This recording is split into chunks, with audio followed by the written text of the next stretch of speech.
أعوذ بالله من الشيطان الرجيم.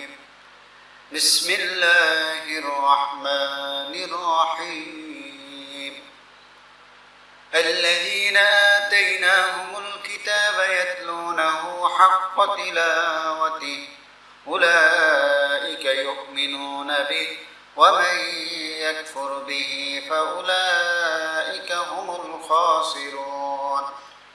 يا بني إسرائيل اذكروا نعمتي التي أنعمت عليكم وأني فضلتكم على العالمين. واتقوا يوما لا تجزي نفس عن نفس شيئا ولا يقبل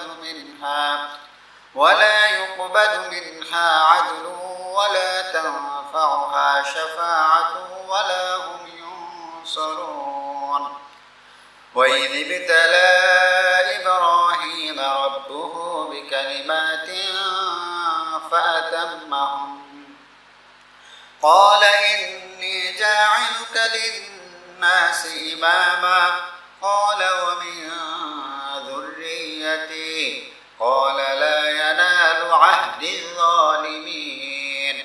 وإذ جعلنا البيت مثابة للناس وأمنا واتخذوا من مقام إبراهيم مصلى وعهدنا إلى إبراهيم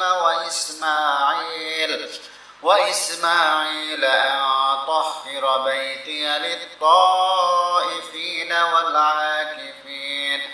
والعاكفين والركع السجود.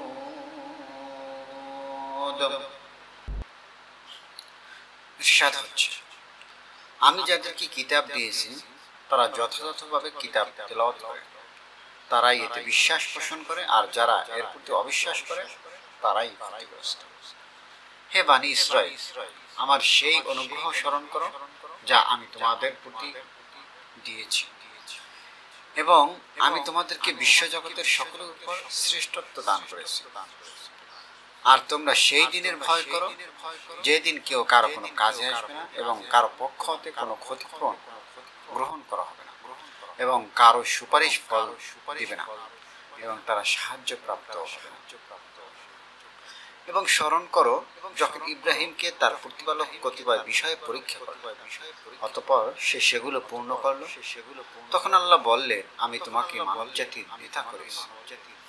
ইব্রাহিম আরজ করল, আর আমার বংশধর হতেও নির্দেশ হলো আমার অঙ্গীকারের মধ্যে জালিমরা শামিল নয়। এবং স্মরণ করো যখন আমি কাবা গৃহকে মানুষের জন্য মিলন কেন্দ্র এবং নিরাপদ স্থল করলাম এবং বললাম মাকামে ইব্রাহিমকে সালাতের স্থান হিসেবে গ্রহণ করো। এবং ইব্রাহিম ও ইসমাইলকে বলেছিলাম আমার গৃহকে তাওয়াফকারী, ইতিকাফকারী ও রুকু সিজদাকারীদের জন্য পবিত্র।